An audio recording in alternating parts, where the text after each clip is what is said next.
Whole Man Academy. Because the world needs strong men.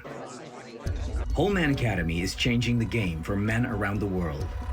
It's for guys who want to live an epic life of fun and adventure, no matter what. We believe, deep down, all men want to go on their own hero's journey to becoming resilient, confident, fearless, and fulfilled. Listen in to be inspired by guys who don't settle for living a life of mediocrity. This is your call to action and call to adventure. Are you ready?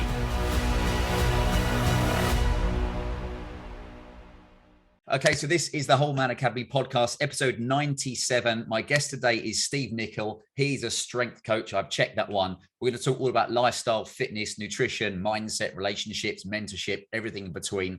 Steve, how are you and where are you, mate?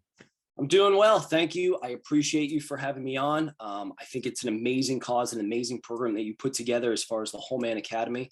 I'm based out of Bergen County, which is New Jersey in America. I know across the pond over here. So We're over here sitting in a little bit of snow and some nice ice. So it's a good way to set the tone for the day. Yeah. It was interesting when we just spoke before we started recording that you said about snow, because today's the first day in the UK where it's nice and sunny out. And I actually, for about an hour today, I sat out in the garden with the kids, which was just to feel the sun on your face after it feels like, 5 months of winter.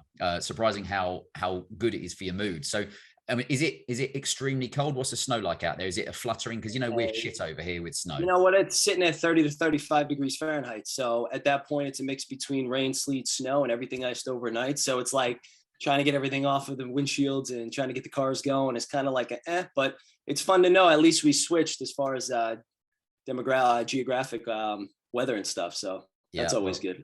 I know you've got a baby on the way as well, which we're going to get onto. But let's talk about, when I kind of research the guys we're talking to from all different parts of the world, sometimes it's best to just start with the basics. And I know you've written on your Instagram, and it's about the persistent dedication to optimizing your life. So Tell us a little bit about your background. How did you get to this level of being kind of, I would say, an elite strength coach? Gotcha. Well, it has to go all the way back to essentially, I was a baseball player. So in baseball, it's always a game of adjustments, right? And it's a game of failure.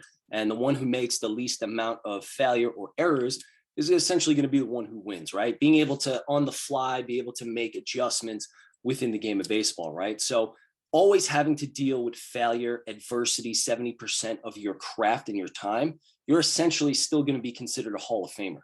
So it's that ability to deal with adversity and failure and all these things that kind of shape the character of who you are at the end of the day, right?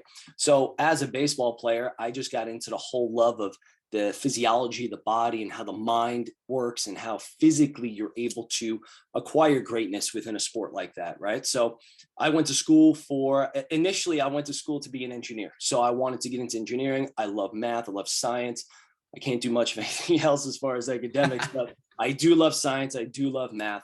So that was essentially where I was getting onto the path of. And then I ended up stumbling into a scout team with baseball in high school about my sophomore year, the Long Island Tigers. Because I'm from Long Island, New York. Right. So I get into the team, a few practices in, and my mom starts talking to the other moms, and they all start chit-chatting about what they do after the games and after practice. And it was a gym. It was a performance institute in the area that they had worked out at. And they were all like friends and stuff for years through high school. So my mom comes home one day with this idea. Now, I've always been a lover of the weights. My dad was a big boxer in the past. He was also a fan of bodybuilding. So I was into the Dorian Yates. Then it went back to the Mike Metzner's. And then it went back to the Arthur Jones. So I was into this approach that was a little bit more on a scientific approach. It wasn't just the wider principles of just volume and just do work and Arnold. Mike Metzner and Arthur Jones brought out these paradigms of working eccentrically and efforts and failure and lower rep ranges and less frequent training. So it was always something that sparked me because I always like that difference. I always like being the outlier and trying to figure out things on a different perspective, right? So we go into this facility. I agreed. I was like, yeah, you know what? Let's go try it out. So I go and they do something called evaluation. I'm like, evaluation? I mean, I know I love to train with weights and stuff, right?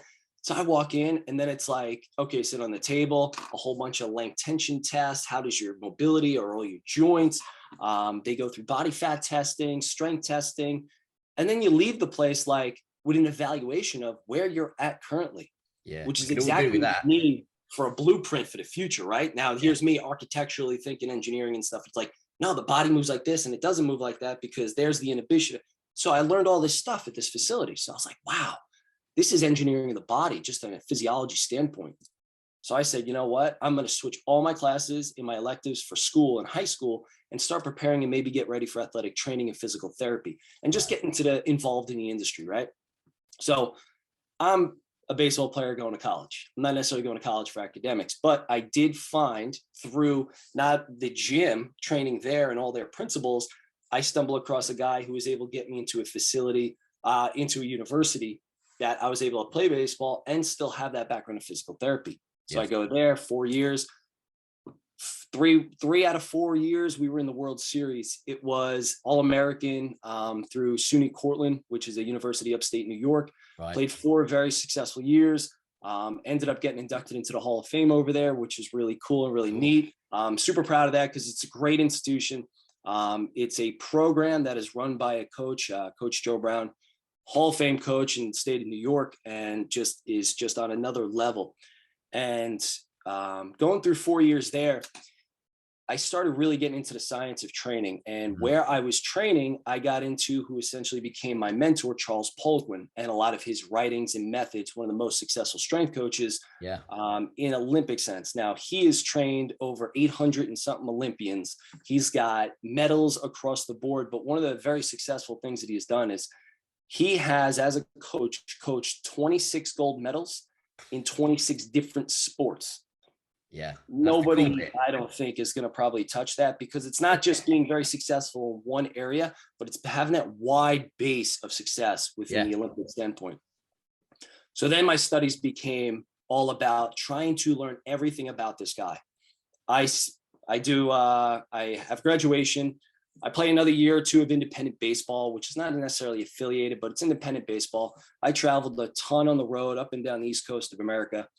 And I ended up back in Long Island working for the facility that I started training at. Right. Within the 4 years that I was there, I mean, we would see 600 athletes a week. It would be the 3 of us and some interns working with them, high level, just NCAA, Division I, Olympians, Olympic hopefuls, professional athletes, and also high school athletes developing to their scholarships. Right. This is where I learned everything on the job. Get thrown into it. Don't ask questions, research it later, but just execute some very fine principles. After executing, you go back and you start doing your studies, your research, and getting into what is the bulk of, essentially strength and conditioning, really understanding physiology. After the 4 years there, my wife got a job. I ended up having to move on.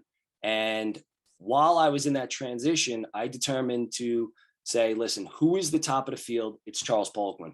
What am I going to do to become the best? Well, I'm not going to waste my time with anything but going and traveling, eating, speaking, sleeping, and hanging out with the best. Because at the end of the day, you're the average of the 5 people you're around. So I said, you know what? I'm going to punch a few plane tickets. I'm going to travel with this guy. I've been to Canada. I've been to parts of America. I've been all across this area. And I've met so many unbelievable individuals from all across the world, many different countries. And what I saw was there's a lot of base principles of what strength and conditioning is and what strength is. And a lot of times it's usually the same information regurgitated a few more times just to, sell a fad at the end of the day, right? Yeah. But what I realized is that everybody has these different perspectives on the same information. And that is where true, greatness or knowledge really comes from. And that's how you progress in industry, is understanding the same basic level of knowledge at an elite level, but said 12 different times from 12 different people in 12 different countries with 12 different perspectives and even 12 different results, because it's never always the same result, even though you apply the same information. So it was something that just drove me to try to find the way to optimize every single individual that ever come into my gym. And when I consult with them and try to understand where they come from the vast knowledge of relationships that I've built over the years and the experiences I've had. So you could say it all started from baseball and now we're here. And it's the everlasting or the persistent dedication to optimizing your life, but understanding that the amount of just information out there, you have to go and acquire it. You have to go out there and find it in different ways.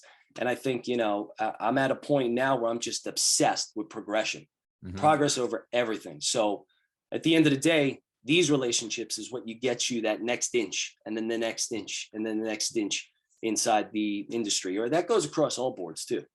I think it's funny because you mentioned Charles Poliquin, because I further down our list of questions, I'd noticed that you had mentioned him on your Instagram, and I realized when I saw him, I was like, I know this guy, and I realized that I'd watched a interview with him, you know, several years ago with Brian Rose on London Real, which was I think about an hour's interview, and Brian and I went through their podcast course, so I've kind of, you know, followed a lot of what he's done. Yes. And I, yeah, when I was looking up Charles Poliquin, I, you know, ultimately it came back to being like the greatest strength coach on the planet. And I know he died in, was it kind of 2018? It was 2018. 2018. September. And I was interested to listen when he said, when he was talking on the London Real podcast, one of the biggest problems, like in the UK, because he was saying that the strength of it was actually the mainstream media, because they're not pushing out the right information. Correct. And I mean, we know the mainstream media, as far as I'm concerned, is a disgrace, because they're always pushing out fear at the moment anyway. Yep. But I know he kind of said, you've got to find the best training system for you. So how do you, when, let's say, you know, a guy comes to you now, where do you start with assessing him? Is it doing testing? Is it like scientific tests, or you kind of just using the untrained eye or your trained eye to work out like where he is with his body? Communication is number one. I never do anything other than sit down at the table face to face, and I ask just very basic questions. You'd be very surprised. I mean, what's the old adage? You have 2 ears and 1 mouth, so you might as well listen more than you speak, right? Yeah. Even though we're on a podcast and we're speaking a lot, right? But you ask questions, and you ask the right question based on the information they give you. They're coming with an intention to walk in and to better themselves in some facet. They're also coming from some sort of life. They're having some sort of experience that may not necessarily be positive, or maybe they are, and they're just trying to elevate or optimize their life, right? Yeah. Conversation and communication. They will essentially tell you exactly what is wrong, what they need. You just, in a sense, need to reflect your experience with a situation like that. So a lot of times when they come in, it's all like, oh, I just want to lose weight and, you know, build muscle, and I just want to feel better. Nobody wants to be an elitist at the end of the day, as far as general population is concerned. So a typical man will come in, he has kids, he has a full-on schedule. A lot of the people I deal with are downtown, kind of like downtown New York City guys, CEOs, hedge fund guys, and executives and stuff. And they come in and they just want to feel better. They want to feel strong. They just want this feeling, because a lot of times they detach themselves from a physical standpoint based on the kind of work that they do and what's expected of them. So you need to understand where they are at first. What is the problem? We need to find a solution. And a lot of times they'll tell you exactly what the rut they're in, and then you use experience to be able to get them out of it. You know, I've had a lot of people talk about, well, I just don't sleep. I just don't do this. I don't feel good. I can't necessarily focus.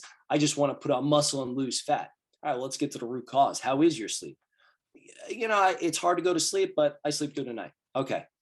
Do you sleep through the night? Is there wake ups? Is there interruptions? Do you wake up to pee? Oh, I pee like 4 or 5 times a night. All right, well, that's an issue. We can't. Red flag.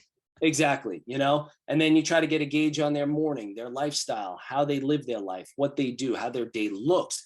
Because a lot of these guys, every minute for the most part is going to be scheduled out from whether it's their assistant or job or themselves, you know, at the end of the day. I assume they're sitting at a desk a lot as well.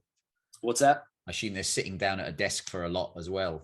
And then you add to the thing. So a lot of the commonalities, especially since this whole boom these last 2 years, 3 years into the digital world, as far as working from home, a majority of people the last 3 years have a lot of the same issues.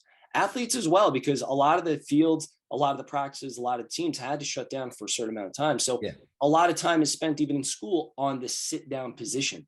And then you start realizing people's blood pressure is going up. There's certain tensions that are going on in their body. They're very common. They're having the same ailments. Oh, my back really hurts. My outside of my kneecap is hurting. My neck is hurting. There's something going. So when you have all these, these experiences and stuff, and they come in and you sit down and talk, and then you're basically saying, so I can essentially predict your day. So you're probably wake up in the morning, maybe you have the crick in the neck, you wake up, you sit down, you're sitting down for 8 hours, you forget to eat. Now all of a sudden your blood sugar is starting to do this drop. And then you're stressing, and then all of a sudden it's like, so there's a lot of things that they will tell you to really try to find solutions for them. And it all starts with communication first. You got to sit down and you got to have a conversation. And then from there, that consult turns into an evaluation on the table. Lie down, and I'll go through a lot of length tension tests and understand where their discrepancies are as far as ailments in like the shoulders, the neck, the knees. And I'll just move their bodies, because there's a certain communication that you'll feel when people have restricted joints, restricted muscles, anything. And if they're stressed, there's going to be constant tension on the body as well too. Well, I was just going to say about that, because I think back to, I used to spend, let's say, roughly 200 hours a month at my desk, and then you'd be out for nights out. And I guess it's trying to find that balance between them. It's their wellness as well as them coming in just doing strength work, because also I guess you're dealing with guys that maybe have got kids, and as you know yourself, kids fuck your sleep up like you wouldn't believe. Oh, so, you wouldn't even know. Yeah. I guess, is it part of it is adaptability? As they come and see you, you're literally assessing where they are that day, as opposed to their kind of overall, if they've had a shit night's sleep.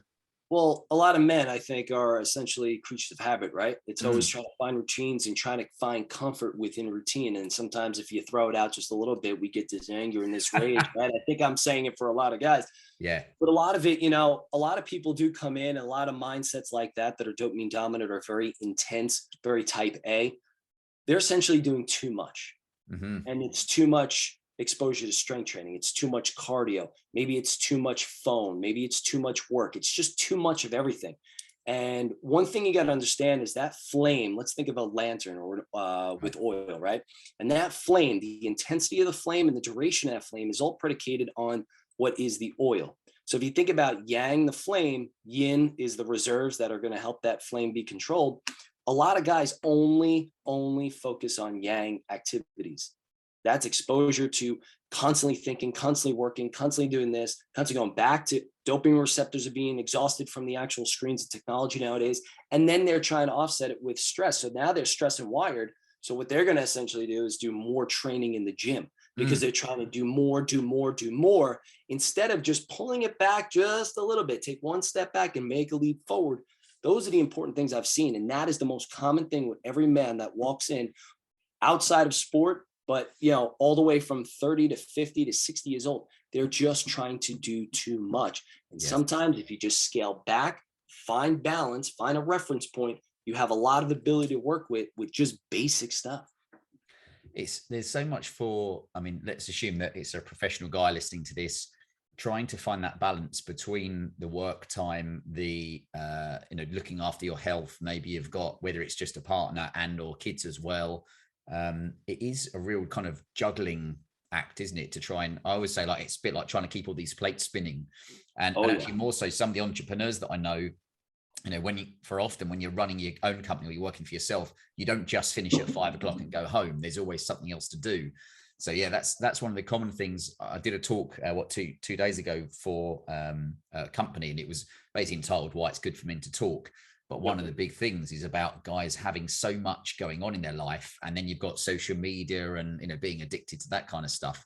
Of course. So what I was going to ask you then, what's your relationship with social media? Because there's so many, I really like your stuff you do online, because there's so many guys online who seem to just be posting pictures with their tops off to hope that people want to work with them. Whereas I would look at someone and be like, yeah, but show me what you're actually about.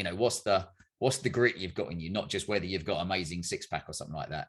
Of course. And you know what? It comes back to the point that you're not just that physical aspect. There's many areas to this life of what a man is considered.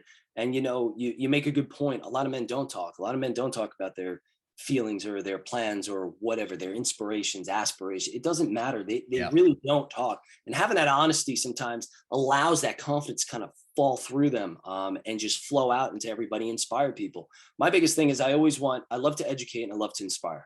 Now, inspiration could come from many different ways, but being an example or leading by example is one particular way to do it. And then education. I am very much in love with just education. And teaching people how to get out of those ruts and teaching people how to give them the power. Not always about holding hands, because you need to teach them so that when I'm not available in person, you're able to make those educated decisions while you're out there into the world, And it goes back to what you were just saying, as far as guys trying to find balance with everything. Well, it's not always about balance. Don't worry about balance. Worry about being efficient with what you do. And it all goes back to what your priority is. Priority means one. What is the one thing you're really focused on for, let's say, Q1? Maybe you're thinking about Q2. What is your focus this week, which then you can kind of reverse engineer into each day? Listen, I remember 3 years ago, before I moved into this current location I was in, I was at a location where I was 50 minutes away in traffic. I have a kid on the way, and now I'm lost on both ends of the day. I got to work, but then it's too far to get the breaks in. So I decided, what is my priority? What matters to me? Well, what matters to me is my family first. Mm-hmm. I'm a husband first. I'm a father second, or whatever. I'm a family man first, right? Yeah. I want time with them. So how do I reverse engineer a life that I can imagine by doing these things? And it's about being efficient with your time. Well, that is not being efficient with your time sitting in traffic. So I ended up coming closer to where we live and built a business out of here. Now, not everybody has that ability to do it. I decided that that's what I wanted to do. So I turned around right in the beginning of COVID. Well, who knew I opened a business right before COVID, right? And I saw it as an opportunity too, right? Because I'm sitting there restarting, and then all these things are happening. So I had to really find ways to be efficient with my time. And that's what the goal is for men. You guys are juggling so many things at one time. But what is it that I have control of right now that I can have minimal effort and have maximum return? It's called being functionally lazy, right? So you got to think about, what's the minimal amount of effort I can do right now with the maximum amount of result. Yeah. For example, waking up first thing in the morning and maybe just having a brain dump in voice and recording on your voice memos. Maybe that gets some of that anxiety that you have before bed and you can't necessarily get through the night for sleep. Maybe when you wake up and first thing in the morning, you just get it all out. That initiates a circadian rhythm for the entire day. Maybe when you wake up, you don't turn all the lights on. Maybe you open the windows. If it's dark, you just maybe sit in darkness, maybe get a little amber light going on. Yeah. But it's these little things. Breakfast, one of your most important meals of the day. Why? Because it dictates your neurotransmitters for the rest of the day. What you put in your mouth first thing, provided it's food, is going to dictate what your energy is going to be like for the rest of the day, what your performance is going to be like for the rest of the day, what your focus is going to be for the entire day. What that leads into is the second meal effect. Studies have shown back in the 80s that what you choose first thing in the morning to eat will influence what you choose second part of the day, or the second meal of the day. And that has everything that goes back into insulin management, stress management. Now we're starting to create these small little habits in the morning that are going to start dictating the rest of the day, leading into maybe somebody who can't sleep at night because they have anxiety. It's constantly rolling through. All I think about is work. I'm thinking about the future. I'm thinking about the past. I'm thinking about, nobody's ever really like stopping in the movie. You know what I mean? In the moment. And we live in three different dimensions, right? We live in imagination, or we live in memory, we live in the present, and we live in imagination. And that excessively on both sides, you're never really present. You're either depressed or anxiety about what happened potentially and what may happen in the future. And that's the definition of anxiety too. So it all goes back to, what can I do right now in my life that I could just have maximum amount of result with one small change? And then you build those wins and that domino effect over time. I think that's often say on podcasts, sometimes people need to rewind it a couple of minutes and listen to it all again to make sure it soaks in, because that is so important. I know from either some of the guys with the Whole Man Academy and or kind of friends and guys you talk to, or when you do talks for companies and then guys contact you and they're like, I've got so much going on that I feel like my mind is racing at 100 miles an hour. And I'm always trying to say to them, like, depends on what works for you, but how can you at least kind of find some time to quieten your mind? As you say, it's funny, actually, I've never said this before, but when I go into the gym in the morning, I'm lucky we've got a really big home gym, but I don't put the lights on. We have just one little light in the corner. And yes, I've fallen over kettlebells before because it's dark, but generally it's like first thing morning, I don't want the big bright lights on. It's just like, it's quite moody lighting and you have some music on so you can train without feeling like it's the glare. So it's another option for guys, in the morning, just say, if as long as you can do is put some lighter light on as opposed to something that's too bright for you. Well, I'll tell you what, I wanted to ask you, I was going to talk about mentorship in a minute also for the guys you spoke to, but I wondered for you, what was your relationship like with your dad? Because I really don't know anything about you in that respect. And because some guys I speak to are like, they did or didn't know their father. I know Joe Rodonis, who I spoke to a couple of weeks ago from New York, was like, his dad was a massive part for him of growing up and supporting him. So what about yourself? You know, it's interesting because, you know, he has been such a massive part, and you don't realize these things until later in life, that all of a sudden you're like, I guess I'm a lot more like him than ever before, you know, and then you start realizing a lot of the character and the way my intensity is and the way I approach certain things with the mentality does stem from those earlier years with him. Yeah. And my dad, super strong. He's got old man strength since he was a kid, I guess, at that point. But I know old man strength is real because there is not a day I'll be able to take this guy out, right? Yeah. But he was an old time boxer. He used to roll with some, you know, professional fighters and some high level amateurs in Gold Gloves in the area in New York. Yeah. And, you know, he was a boxer. He was strong first. He had bricks for fists. Mm-hmm. And, you know, here's an example. Like one of the things that he taught me as young as a kid, and this is not a bad thing, it's a good thing. But as a kid, you know, you want to be strong, you want strong knuckles, you're going to go on the concrete wall in the basement after we're done training. Now I'm like 12, 13 years old. It's not like I'm 4 years old and I'm getting this kind of information, right? Yeah. But he said, what you do is you just, nice and easy, you just punch the concrete wall and you build calluses and you build strength in your hand. And what's funny is that wild mentality is what is life of being a man. It's the constant beat against the wall that's going to build these calluses up for the future. That's character. That's the chip off the old block, right? Yeah. So my dad was very strong. He showed me how to be strong, but he also showed me the light of how to always respect people. Not only just respect your elders, but respect people, because you don't know what they're going through. You don't know the kind of shoes they're walking in. You know, it's always greeted with a very firm handshake, a direct point right into the eye, and you look at them and you give them that respect, because you know what? We're all equal here. Yeah. We're all equal here. And everybody just has different experiences. And that's all it is, you know? So he taught me how to be extremely strong. And he also taught me how to work hard, you know, very hard, because he's still to this day, listen, you don't use gloves when you work construction, right? No, you're supposed to use gloves, but he's like, don't worry about it, just grab it and toss it, you know? He taught you the value of getting, you know, putting your hands in the dirt and actually having, you know, some sort of work ethic. You know, he taught me everything in that sense through action. He didn't have to sit down and tell me. I just watched it. And he's still, he's what? He's going to be 64 this year. And he's still out there doing the work, doing his own thing. And he's sitting there building houses. I mean, we just went through a full renovation of our house, and we did it ourselves day by day by day with help from our brothers and, you know, our brothers, our in-laws and everybody around. But, you know, every single day, just doing work. And, you know, it says a lot, because that's my persistent, constant obsession with moving forward, right? And always trying to be, in a sense, successful. But, you know, that's also a relative term. It's so interesting, again, coming up to, you know, nearly 100 interviews now with guys from all different kind of backgrounds. You know, I don't always ask the guys about their fathers, but it's been really interesting seeing that the relationship, because, and I've said before on podcasts, even for my own kind of personal friendship group, the guys that even in their own admittance would say that they're a bit fucked up and have got some issues, it's usually because they didn't have a father around, or their father basically was around and just didn't give a shit about them. Yeah. And I think it's so powerful if you've got, as Joe Rodonis did, you know, I'm lucky, I've got my dad still here, and he's, you know, very strong man in that respect. I think it really helps you. And that's why I find mentorship so important these days, because even if, you know, if you haven't, doesn't mean that your dad has to be strong, etc. But if you can find someone who doesn't necessarily replace your dad, but can bring some of those qualities. I always remember, I mean, we lived on a farm when I was like 7 until I was about 16.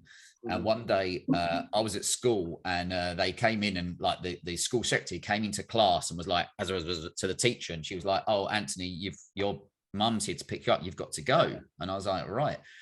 And what happened is my dad was using a post rammer to do some fencing on his own, because guys were like, "I don't need help, I'll just do this."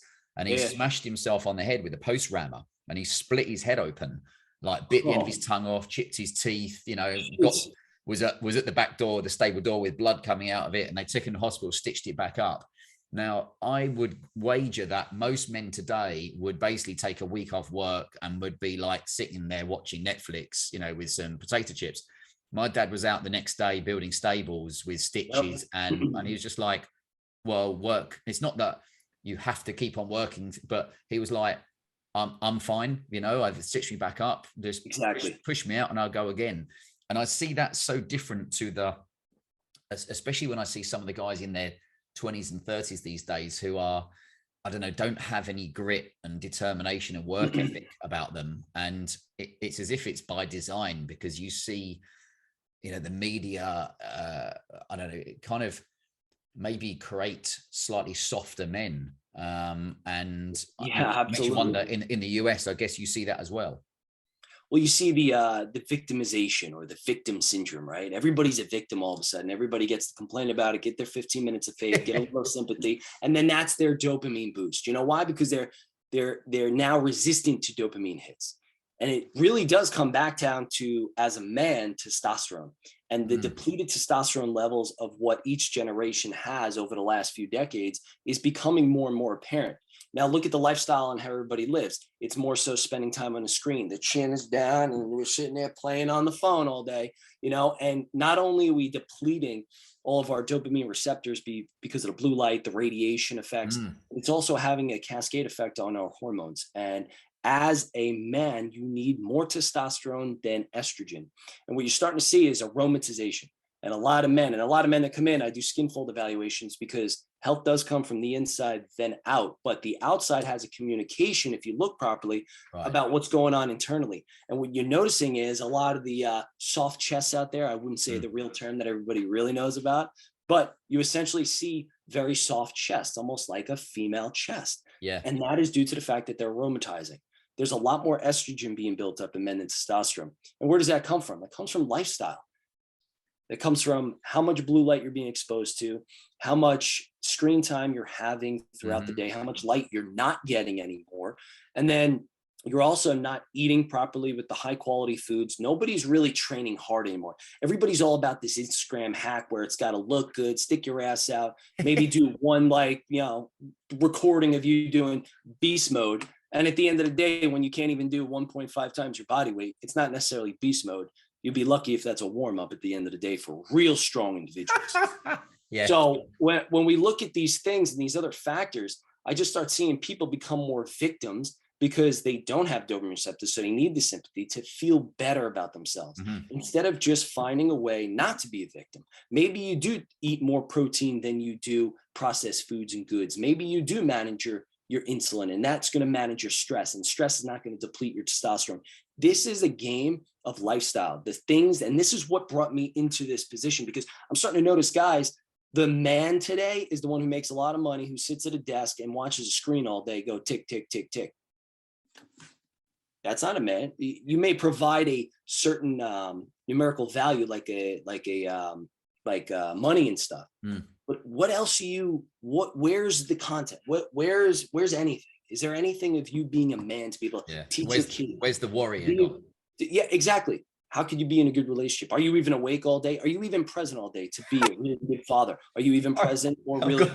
Steve, you just said that. Are you even awake all day? It's so funny because even one of the guys I'm kind of working with, he owns a company, and he's like come into the company and he's got a load of guys in his office, and one of them's asleep on the fucking desk. And he literally was like, what are you doing? And this was the first thing in the morning, right? Yeah. And you're just like, and you're just like, what are you doing? Well, you know what he's doing? He's succumbing to the fact, the environment that he provided himself with. First thing in the morning, he probably either didn't have any breakfast, didn't have any nutrients to wake him up, or he's sitting there chugging orange juice and flipping waffles first thing in the morning. Yeah. And that alone is not only going to elevate your insulin, but it's going to mismanage your hormonal cascade for the day. And the amount of fat you have is going to direct correlation to how anabolic you are, how manly you are, or how much muscle you have, which in turn is going to be things for aging, things for testosterone development. You know, there are two very specific things or factors that people look at later in life that determine aging, and that's sarcopenia and osteopenia. And this is why it's so important that the gym is the base foundation. It's not the end of the game. It's a means to the end. And to me, being strong in a gym gives you confidence, but the reaction you see, that is the importance. The results you see is important because it's based off strength.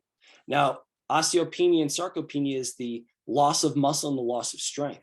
Right. Those are two factors that you'll notice as you age Those are two factors that need to be focused on to slow down. Mm-hmm. You don't want to increase those things. You don't want to increase the loss of muscle, and you don't want to increase the loss of strength. Yeah. So utilize strength in terms to bring back the muscle or to conserve the muscle. And that alone could be anti-aging in itself. Now you're here longer for your kids. Now you have more vital, just energy. You're not the slumped up over the desk at 9 a.m. when you should be the most productive and the most energized and the most awake.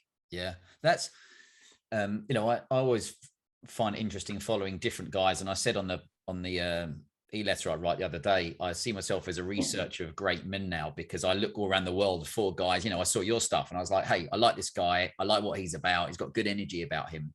And sometimes you find guys that are in their 60s and 70s who are still super strong, great shape, etc.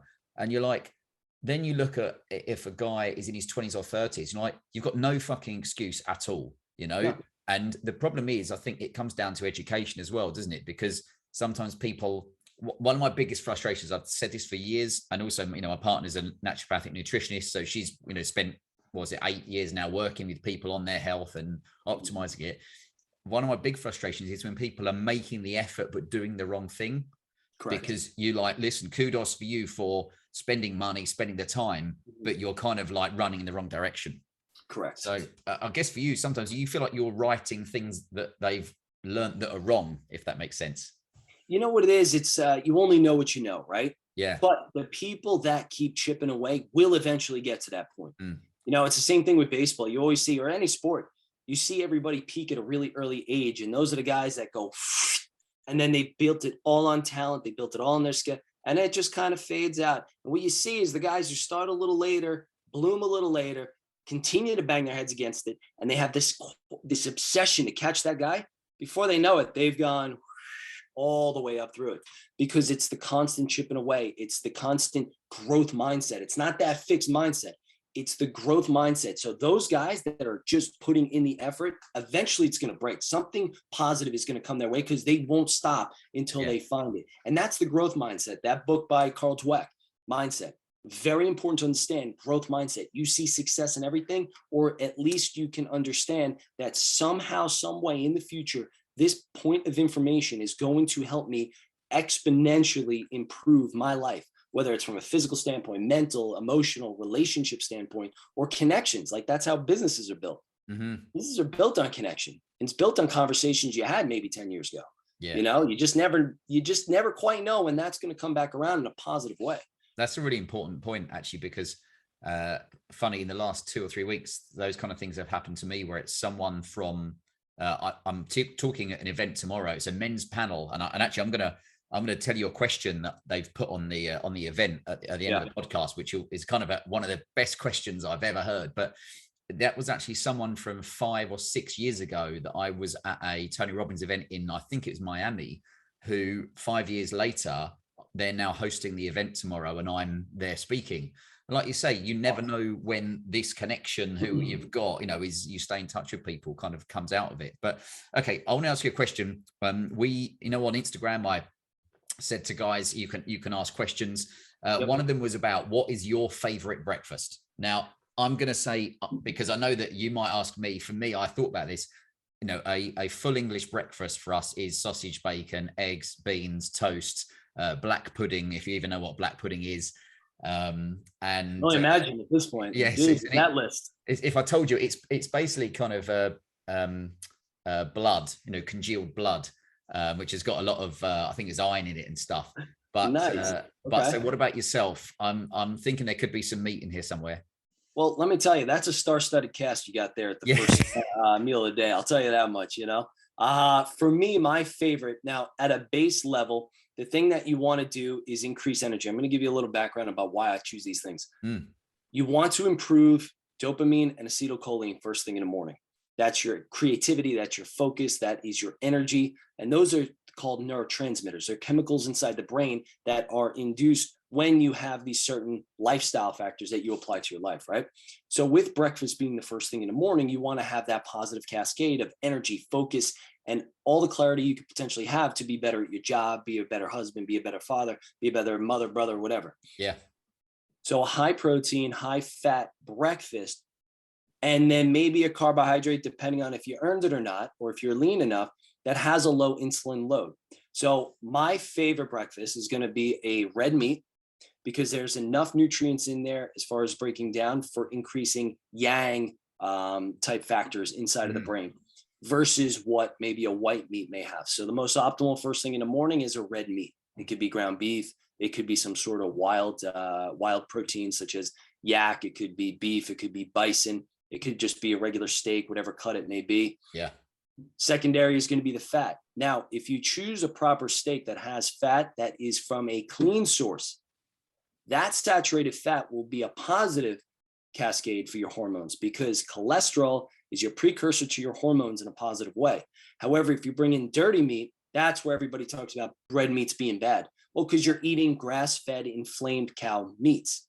But if you have high quality grass-fed beef in the morning, it can have a positive reaction from the endocrine system. So it's a red meat first thing in the morning that helps your focus, and it drives the blood sugar up just a little bit. Okay. Your fat is what sustains the blood sugar and doesn't have the rampant drive and then drop that's throughout the day. That's stimulation. So a fat could either come from avocado, which is my favorite, or you could do a nut source, or you can do like cashews, Brazil nuts, pistachios, and each one having different influences on the brain as well.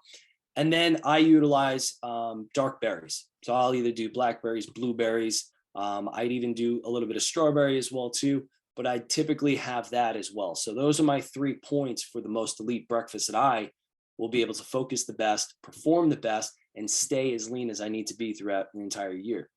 I'll tell you why it's important, because after my, many, many, many years of working in the city, you can imagine all the mornings where, everybody bought various breakfasts in, and sometimes people would look, because I'd make like overnight oats, or I'd have literally chopped up steak and I'd have scrambled egg and steak and avocado or something.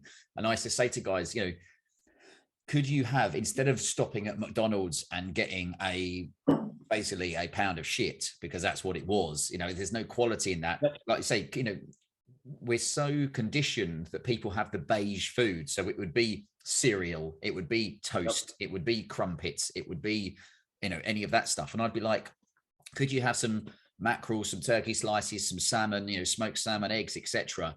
And I ended up sometimes making breakfast for some of the other guys on the desk, because they kind of didn't prepare for it. But then I would be energized for the day, instead of, like you say, 10 o'clock. Otherwise you're like, oh, I need to eat something. So, always for guys listening, I'm lucky that Emma makes my breakfast most of the time.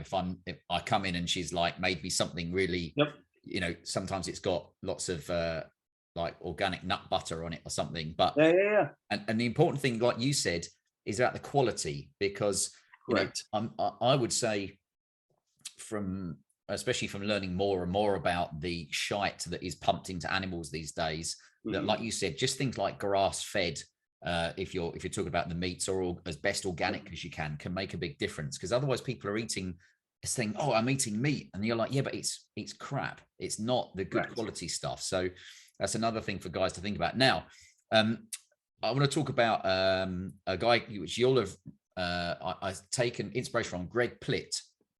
Yes. Now, for the guys that I think I've mentioned him on a podcast before, but I went through a phase when I worked in the city where I'd found his YouTube stuff, and I was like, fucking hell, this guy is awesome. So I had this saying in my head when I was going out, if I was offered certain foods or drinks that I knew weren't optimal, but I was tempted, I had this saying in my head, what would Greg do? And I'd be like, well, he wouldn't eat it. Yeah, he wouldn't eat it. So I'm not. Girls, baby. Yeah.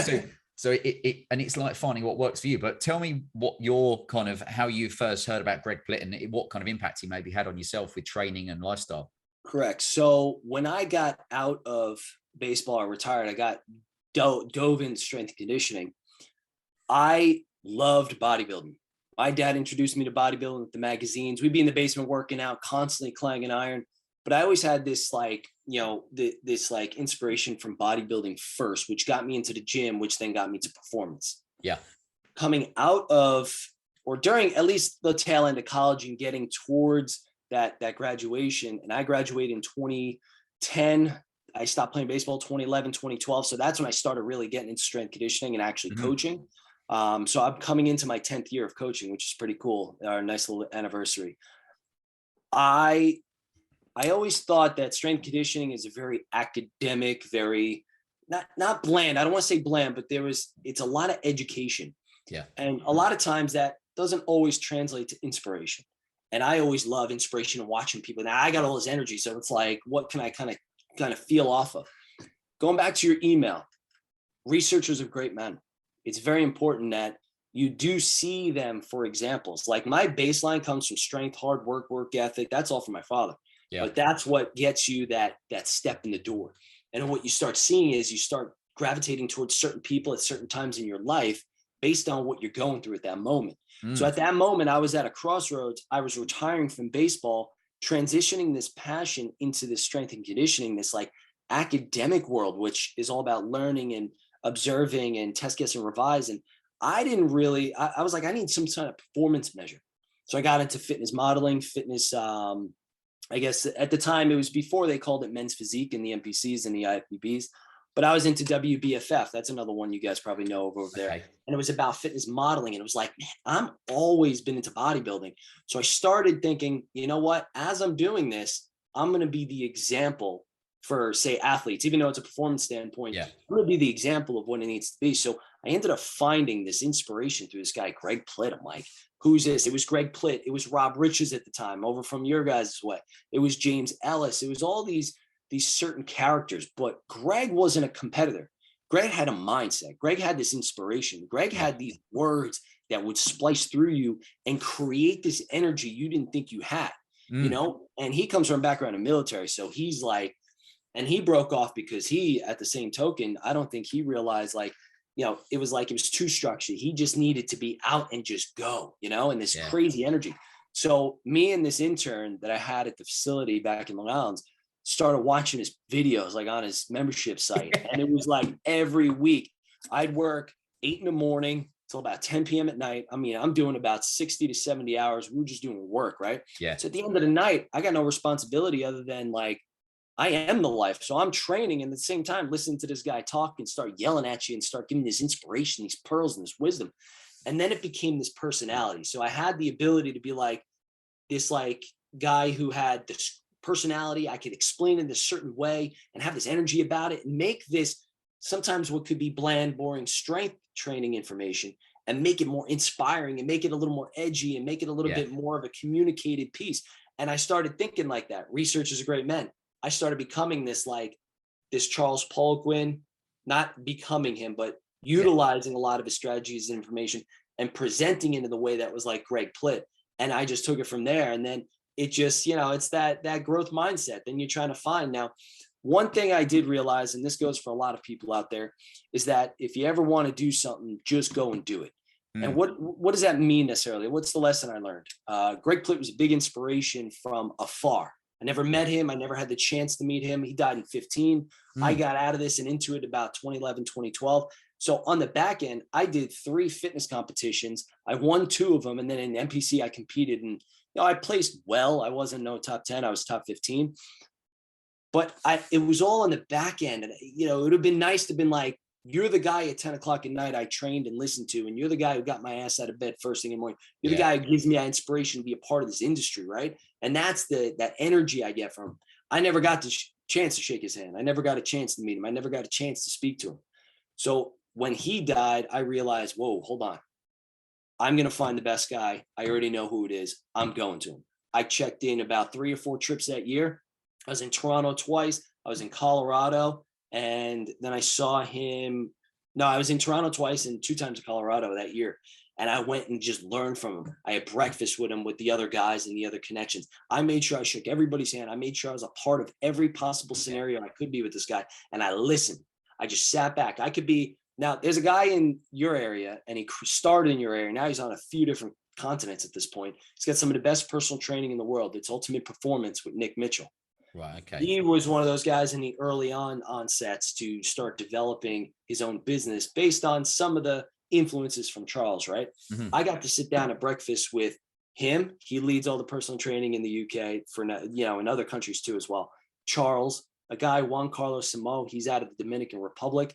I had a guy from Germany, Australia, and just sat down and just did this with my coffee. Absorbing. Didn't say a word. You didn't need to, because you absorbed the conversations they had. Yeah. And that alone was more education than my 4 years of university. And that taught me the lessons of failure, what not to do, the things that, and that's always been the question. It's like, if you had to do it again, would you do it again? Also, what things did you do that failed that you'll never do again, which made you make the right decision? You always got to look at failure as an opportunity. You never lose, you learn. And you got to learn from those failures from the best guys that are doing it 30 years from now. Yeah. Because 30 years my age, 20 years my age, I could get information that it took them 30 years to get right now. And that's what I always made a point of. And it was probably one of the best decisions I've ever made as far as a business standpoint and a professional standpoint, because it allowed me to go get all the information accelerated, 30 years of info in 1 week, one sit down, one conversation. And it goes for a lot of people, because now I have these calls and conversations with guys outside of this country that massively shape like how I am today as well too. Because like I said in the beginning, it's all the same information. It's just how you perceive things and then how you present it to the individual at the other side of the table. Now it goes back to the conversations. I've had plenty of experiences and stories. I guarantee you on the other side of that table, they're going through something that I've seen before or heard about before, and we can get on this relationship. We can relate on this terms, and then you can provide some sort of solution for them. And that's where a lot of the success comes from in there. I love listening to this, because even as you were saying about kind of sitting around a table with these guys, it reminds me of the importance of either mentorship. And often what I try to say to people is, you don't have to even have met the people, or they don't even need to be alive for them to be a possible mentor, because you've got the digital products these days. Yes. But just getting around those guys that maybe are, have done what you want to do, or, have failed lots and lots of times at the things you're looking for and have learned from, I think is so important. And probably I'd never really thought of that in my 20s or even my 30s until I got into personal development. And the guys I'd hang around with or I'd speak to at events who would, it's not all about money, but maybe they had a great business or they're living a life of freedom, and they'd be like, oh, well, actually, that guy might be 40 or 50, but there was a guy 10 years or 20 years his senior who he learned from. And I'm like, shit, I need to get around these people more. But that's why I think it's great. I mean, I laugh with Greg Plitt, because for me, I loved his YouTube videos, and I would just have them on it. And days when you thought, oh, I can't be asked to go to the gym, you'd put that on, and 10 minutes later, you're like, I'm fucking changed, and I'm getting down there. 100%. So if guys, unfortunately, Greg, died in, was it 2015, was it? Or 2015. Which is nuts, because he got run over by a train, didn't he? Filming a protein or an energy drink commercial or something, as far as the reports are, said, but he was trying to film a commercial essentially. And this is obviously, you hear about the reports, and he tried to beat the train and he didn't, unfortunately. But he always said, if you listen, he'll never die sitting on a couch, sulking in his misery. He's going to die in action. He's going to die trying to accomplish something and try to go for something that he believes in. So he went out. It was a kind of a fucked up and powerful story of like you say, his background, and then to kind of what happened at the end. Yeah. But well, I'll tell you what I thought was really interesting. I saw something the other day, and I'm just trying to think where I saw it, but it said this: hard times create strong men create good times create weak men, and weak men create hard times. And it's like, I look around at our world leaders at the moment, especially in this country. I mean, we've got such weak men in power, who are out of shape, lie a lot, just it's quite sad, really. But I just wondered for you, with not just the guys that kind of you're hanging around with, but how much of that do you see at the moment that, life is very easy for a lot of people. It's very, you press a button and people drop your food off at your door, and, everything can be kind of done for you. So what's your thoughts on that at the moment? Essentially, I'm in an area where you have a lot of that I guess, silver spoon, right? A lot of people have a lot of things given to them, especially I work with young athletes all the way up to the ones that are the fathers giving it to the kids, you got to realize, like, you need to be the brake on it. Be powerful enough in yourself to be the brake for your kids, or be the one that understands all of that, what you just said, and try not to allow it to happen. What does that mean? It's teaching the principles and the fundamentals of being a proper human, about being strong and independent, It's about letting your kid fail a little bit. Let the kid fall, let the kid do whatever, but always there's a lesson always to be attached to it, right? And that's where you come in as a parent. It's to teach them that failure is okay and it's essential for success. Yeah. You only know what you know. And if you don't know how to fail, you'll never know how to fully succeed, because the best people in the world have had some sort of battle or failure or issue to be able to get where they are at.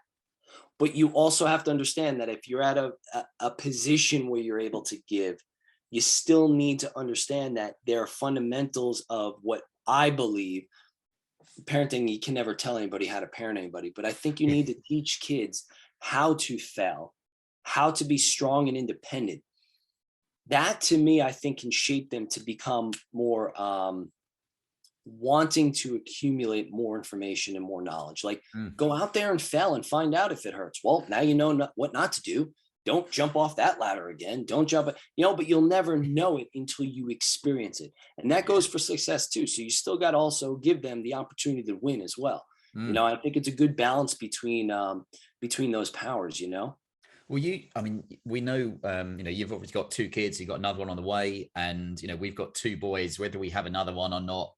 I would say if you could guarantee it was going to be a girl, the 3rd one, then I'd say yes. I'm not sure if I need a 3rd boy to add to, but we're having that, I say, battle. It's a battle for me and my partner Emma with ourselves, because you're so indoctrinated maybe by how you were brought up. Correct. And to then try and be very much more kind of like, no, hold on, you allow the child to grow into themselves. And our 2 boys, are only 2.5 and 4.5, but already sometimes I find myself telling them what they should do, and then I'm like, no, hold on. Or Em will say to me, hold on, like, you've got to let them make their own mistakes, let them fall 100%. Over. Yeah, like, instead of being like, no, I'll put you on the swing, she's like, let them fucking climb on the swing, and if they fall off, they won't do it again. I'm like, yeah, I get you. So what was it like for you being a dad? Because, again, not just being a dad of 1, but now it's 2 and then soon to be 3. So how did that change life for you? The absolute best. I'm going to say as lightly, but some may understand what I'm going to say. It made things a lot easier. Right. Now, what do I mean by that? Well, now I know that the extra noise and the extra efforts and the extra things that you do that is not necessarily priority become non-priority. You just open up spots. Your whole day is now predicated around taking care of a human being, and then you multiply, and then you multiply it, right? Right. So, and it's unpredictable. All we can do is provide insight and keep them safe. Here's my wisdom. Here's some insight. We're going to keep you safe. If you fall, we'll always be here, no matter what. Unconditional love. It doesn't matter. We're always in your corner. But, going back to it, it's like, it made things easier in the sense that all the noise doesn't clutter your brain no more. Things become very fine focused. And the big difference between people that are successful is the ability to focus. In my opinion, my outlook and my perspective on having kids, it made things so much easier to focus on, because now certain conversations don't matter no more. Now certain things that may freak you out don't matter no more. The only thing that matters is being to provide a life for these kids. And it's like, all right, well, how's my day look? Well, I know every day I want to pick them up, have dinner at the table with my family. And I know that my day is essentially a certain time dedicated to business, and then dedicated to my own sanity, which is my first thing in the morning piece. I wake up at 4 a.m., 2 hours earlier than I need to be at the gym, but it's a time for me to the world shut off, and I get into this mindset. And whatever it is that I do everything that has nothing to do with family, has nothing to do with my business or my brand or what I'm doing at the current moment. It is completely like hobby-esque, and it provides me a sense of self and what I can do, essentially. And then it's the rest of the day. But I don't concern myself with negative things. I don't concern myself with things that just aren't going to get me anywhere forward for the next 24 hours. And that's what I mean by making it easier. It makes things really clear on what matters in this life. That's a great answer. And what I've found has been so funny having kids is, they're so present in the moment, to state the obvious, that they don't care about the other stuff. They don't care about being late. They don't care about the consequences of stuff. Often when we're trying to say, come on, we've got to go, and they're so busy kind of just enjoying what's here, and they've switched everything else. I'm like, I wish I could be a bit more like that. Yeah. But I'm a work in progress. Okay. Well, look, last question. and let's because I think I might be asked this tomorrow, and I haven't really thought about my answer, but at this event I'm on the panel for, they said that this would be the question maybe at the end. And they said, if you knew you had the listening ears of every woman in the world for a minute and you could tell all the women in the world one thing, what would you say? And I was like, fucking hell, that's a good question. Talk about it on the spot. All right. I'll tell you what was your thing about it? I realized in my head, I was like, it would be something along the lines of most men want women to embrace their femininity. And it hasn't got to be that you're battling with a man. It's about, because I saw that in the city, that some of the women were trying to kind of be bolshy and be super strong. And you'd be like, actually be better just being, being okay in your femininity. And you'd kind of generally take guys apart of the knees if you embrace that, instead of trying to compete with guys in that respect. Gotcha. So I'm gonna speak on behalf of me, speaking to my daughter, speaking to my wife. I'm a girl dad now, so I'm surrounded and outnumbered in here. Yeah. If I had the ears of every woman in the world to whatever say, it's literally it's going to be, you are enough. Yeah. You are enough. You do enough. You are enough. And everything you do is enough. Mm-hmm. Because I think what you have conversations with a lot of females, and they're trying to do too many things, and they think they're just never enough. They're never a good enough mother, never good enough wife, they're never good enough at the job, never good. The moment you realize all your efforts put in are enough, the more you can love thyself, which essentially is femininity. Femininity. It's in there with a tongue twister, right? But to have that security and that confidence of who you are and what you are, you have to realize your efforts are rewarded. They are enough. You can't be everything for everybody until you are you for you. And then you could be the best mother ahead. And that goes across with men too. Yeah. You are enough. Do realize, accept it. And the faster time you accept it, the more forward you could go in this life. And the happier you'll be too, as well. Even I always say, selfishly, the podcasts are for the guys that listen around the world, but I take so many golden nuggets out of different things. And I know when I was speaking to Craig Casaletto, was it 2 weeks ago? I know they're former kind of police detective in the States, and he said about, going to your partner and saying, how can I make your day a 10? And I was like, that's cool, because they're not saying you have to do it every day, but even if you now and again were like, okay, what could I do? You're going to learn something. But I think after this, I know Emma will be providing, or she'll be cooking some, delicious, nutritious dinner for the boys. And I'll have a chat to her and say, discuss what we've just talked about. Saying, do you think you're enough? Because as far as I'm concerned, she's an incredible, she gets up early, she does her workouts, she listens to stuff while she's cooking breakfast, lunch and dinners. She provides me with stuff. She deals with the boys. She's home educating them as well. She has to deal with work stuff. And I'm like, fucking hell, does she realize that she's doing all this stuff and she's more than enough? So that's what I'm going to take out of this in the next 5 minutes. Now, I'll say this, Steve, I think we've got another podcast in us at some point, brother. Part 2, 3, 4, 12. Doesn't matter. There's a trilogy coming yet. Yeah, it could be a Lord of the Rings type thing. But I know over there you've got stuff to do. What's your plan straight after this? Is it straight into training sessions or? Today, since I broke out some time in between, I'll be able to spend time. My wife is home, so I'll have some time to spend with her. Quiet time. No kids. They're at daycare, so it's nice. But then I'll still be able to get my training in, which I always keep between 12 and 2. And then I have a few more clients, and then we do pizza night.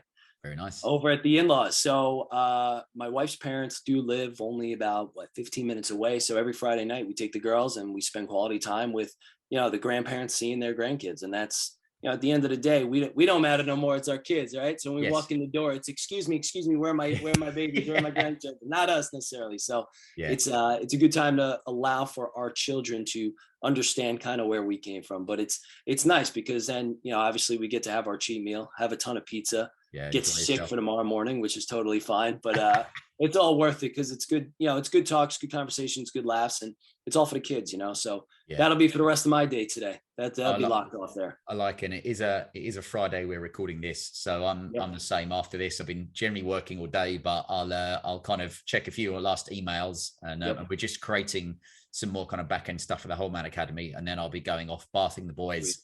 and sitting down. So it's a nice Friday evening. But mate, Yes. as always, I enjoyed talking to guys so much, and you and I have chatted a few times. I love your energy and everything else going on. We would definitely do this again, and I hopefully you've enjoyed yourself as well. Absolutely appreciate it.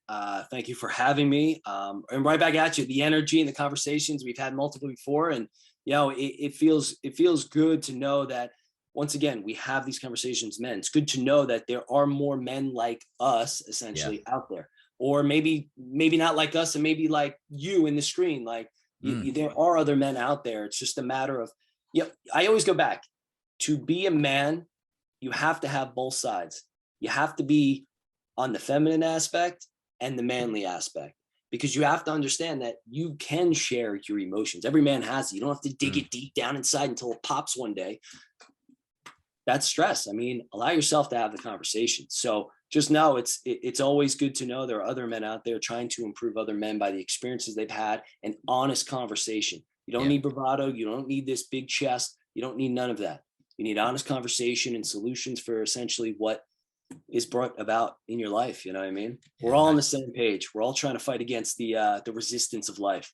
And that's exactly it. It's a good reminder when guys hear our message, you can be, it's about having a strong mindset, but that doesn't mean you shouldn't be able to talk to people and say, fucking hell, things are a bit shit at the moment, or I'm finding things hard and stuff. So it's, I'll probably actually snippet this and put it at the front of the podcast as well, so that people can double down on it. But love it. Anyway, right. Look, well, I will let you go. I appreciate all your time, brother. And I will appreciate see you soon. Always. Have a good one, man. Cheers, Steve. Take care. Bye, mate. Thanks for listening. Remember to sign up to our game-changing weekly e-letter that's read by men around the world. Sign up at wholemanacademy.com/movement. Until next time.